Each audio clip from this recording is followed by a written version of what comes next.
Assalamu alaikum warahmatullahi wabarakatuh. Dear students, in this lecture today we are going to translate the poem Indian Weavers. India के जुलाहे। Weave के माने होते हैं बुनना, उसी से डोयर है वीवर और उसकी जम है वीवर्स, यानी इंडिया के जुलाहे लोग। यानी वीवर हम उन लोगों के लिए इस्तेमाल करते हैं जो जो कपड़ा वगैरह बुनाई का काम करते हैं, और जो जुलाहे होते हैं उन लोगों का यही काम होता है। तो फर्स्ट ऑफ ऑल आइए हम अबाउट द पोएम को देख लेते हैं। Indian weavers are highly skilled in their work. They work hard from dawn to late in the night. They can weave beautiful clothes for all the occasions of life, viz birth, marriage and death. Okay तो यहाँ पर एक word आया है highly skilled in. To be highly skilled in के माने होते हैं बहुत ज़्यादा माहिर होना। इंडियन वीवर्स इंडिया के जुलाहे are highly skilled in their work, वो अपने काम में बहुत माहिर होते हैं। दे वर्क हार्ड, वो सख्त मेहनत करते हैं। From dawn to late in the night, तड़के सुबह से लेकर के देर रात तक। ओके डॉन के माने होते हैं तड़के सुबह, ओके यानी बिल्कुल सवा सवेरे, सुबह सवेरे। To the late in the night यानी देर तक रात में। They can weave beautiful clothes, वो खूबसूरत कपड़ों को बुन सकते हैं। For all the occasions of life, विज जिंदगी के तमाम शोबों के लिए, ज़िंदगी के तमाम मुनासिबात के लिए वो खूबसूरत कपड़ों को बुन सकते हैं, जैसे यौम पैदाइश के लिए, शादी के लिए और मौत में तजहीज़ व तकफ़ीन के लिए भी वो लोग कपड़ों को बुनते हैं। तो यहाँ पर आप देखेंगे विज़ का लफ्ज़ इस्तेमाल हुआ है, लाइफ विज़। विज़ के माने होते हैं यानी सारी चीज़ें, यानी जो ज़िंदगी, लाइफ विज़ माने ज़िंदगी से जुड़ी हुई तमाम चीज़ों को वो लोग बुनते हैं। बर्थ मीन्स पैदाइश, मैरिज मीन्स शादी एंड डेथ मीन्स मौत, यानी तजहीज़ तकफ़ीन के लिए, शादी के लिए, यौम पैदाइश के लिए, तमाम ओकेजन्स के लिए ये कपड़ों को बुनते हैं और उसको सेल करते हैं और लोगों को खुश करते हैं। ओकेजन्स के माने होते हैं मुनासिबत, पार्टी। ओके तो आइए इस पोएम को ट्रांसलेट करते हैं। Weavers weaving at break of day, why do you weave a garment so gay, blue as the wing of a halcyon wild?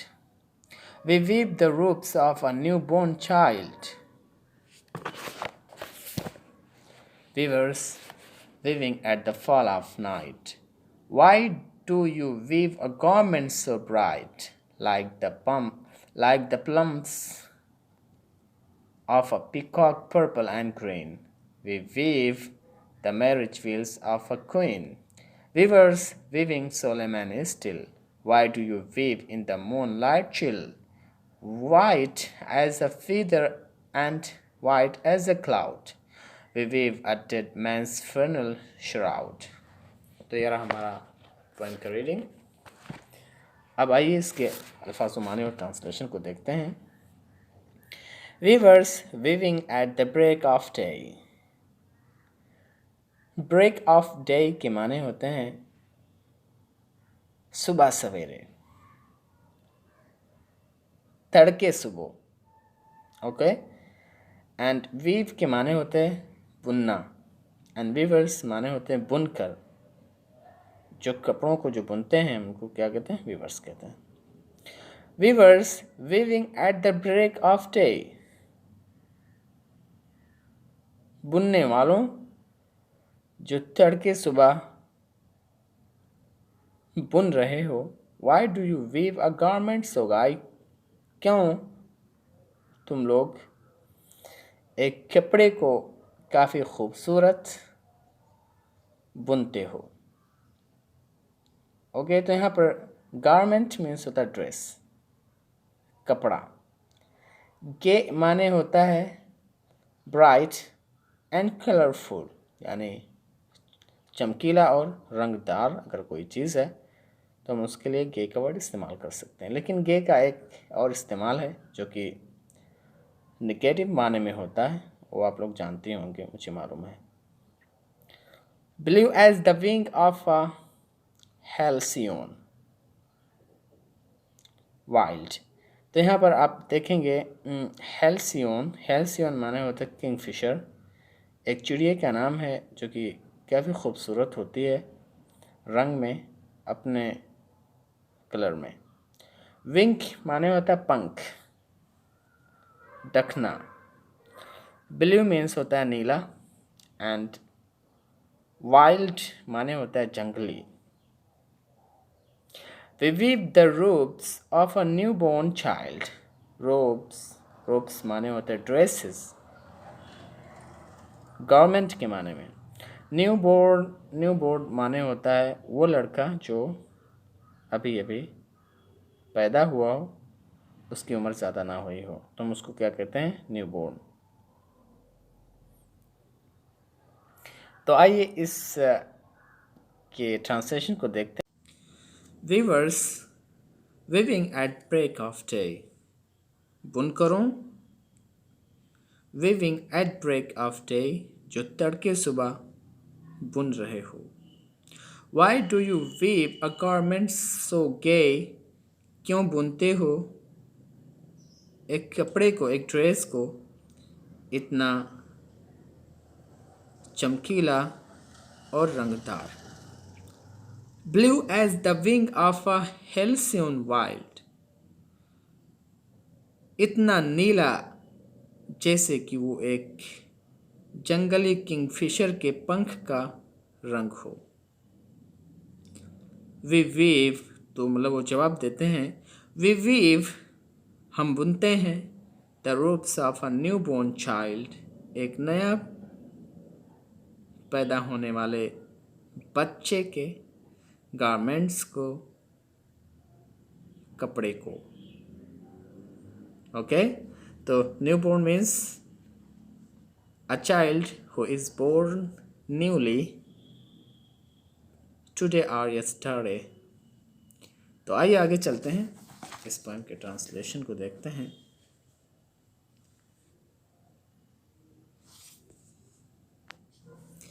Weavers weaving at fall of night, why do you weave a garment so bright, like the plumes of a peacock, purple and green? We weave the marriage fields of a queen.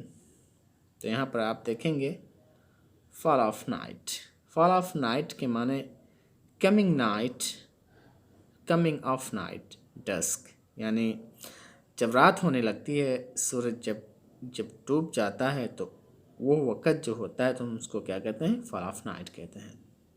Y do weave a garment so bright, garment means dresses, कपड़े, robes, and so माने होता very, very bright, so bright means very bright, and bright means होता है shining, यानी मतलब चमकने वाला।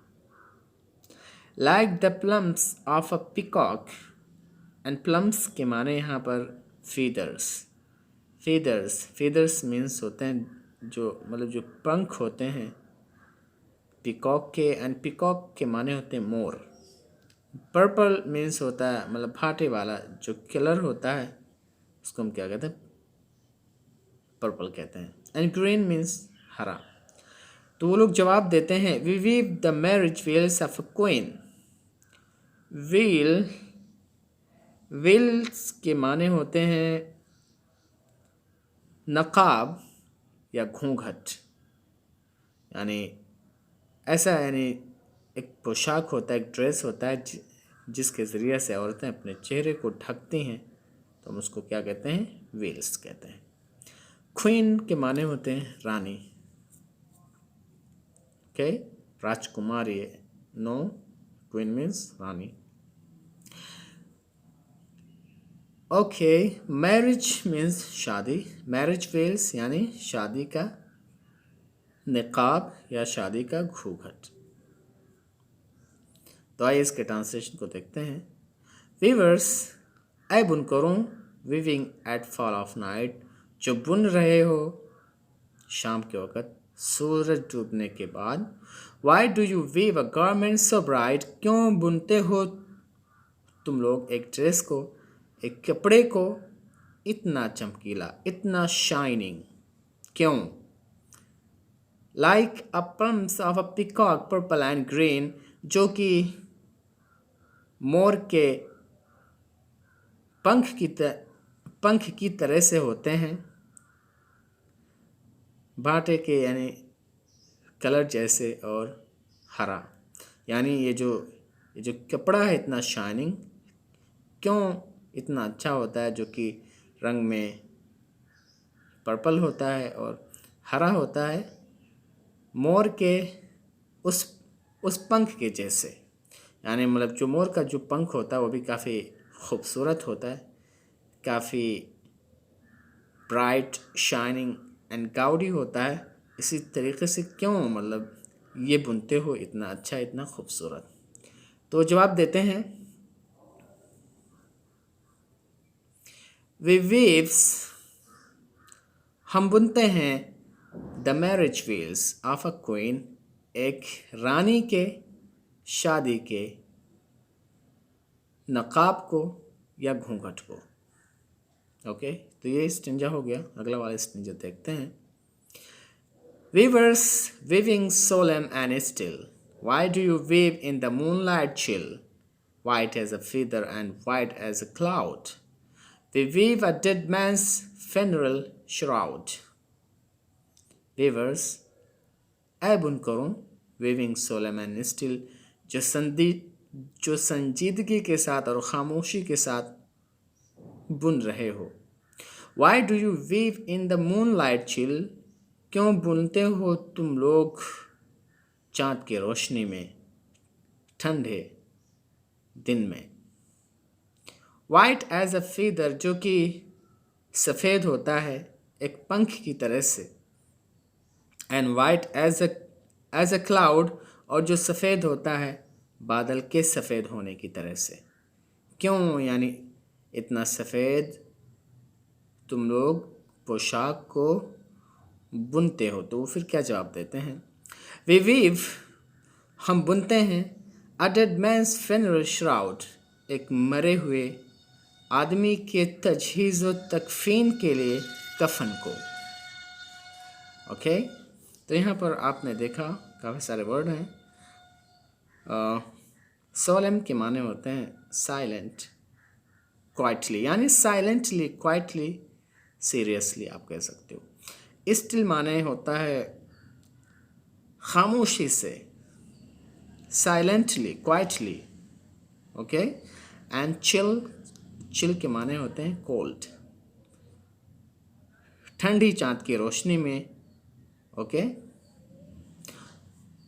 In the moon light chill यानी ठंडी चाँद की रोशनी में। और क्लाउड मीन्स होता है बादल।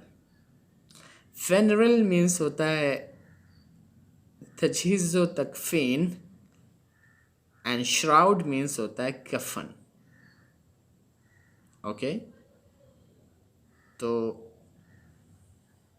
We weave a dead man's funeral shroud, हम बुनते हैं एक मरे हुए आदमी के तजहीज़ व तकफीन के लिए कफन को। यानी ये जो बुनकर होते हैं ये काफ़ी यानी मतलब माहिर होते हैं अपने काम में, और ये रंगदार, खूबसूरत, ब्राइटी, शाइनी लिबास को, ड्रेसेस को बुनते हैं, जो कि इंडिया के इक़्तिसाद में एक महान रोल अदा करते हैं। तो ये रहा पोएम हमारा, जो इसको सरोजिनी नायडू जी ने लिखा था, और ये रहे उनके अल्फाज़ मानी और translation. So I hope that you understood everything mentioned in today's lecture. See you later. Assalamu alaikum.